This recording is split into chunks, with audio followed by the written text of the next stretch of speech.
Natikita ng ilang motoristang dumaraan pa rin sa EDSA busway kahit bawal. Sa isinagawang operasyon ng Special Action and Intelligence Committee for Transportation o SAIC sa Quezon City kaninang umaga, hindi po bababa sa 18 motorista ang nasita. Karamihan sa mga nahuli, mga nakamotorsiklo. Ilan sa kanila nadiskubring ilang taon nang hindi rehistrado at wala pang dalang ORCR. May natikitan ding ambulansya na may sakay naman na pasyente.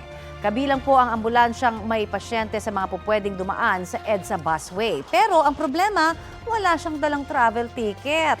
Ayon po sa driver ng ambulansya, biglaan ang naging biyahe nila at hindi na nakakuha pa nito. Paalala po ng MMDA, piling sasakyan lamang ang pinapayagan sa EDSA busway gaya ng mga bus na pumapasada sa ruta nito, on duty ng mga ambulansya, fire truck, police car at iba pang mga service vehicles at sasakyan ng ilang matataas na opisyal ng gobyerno.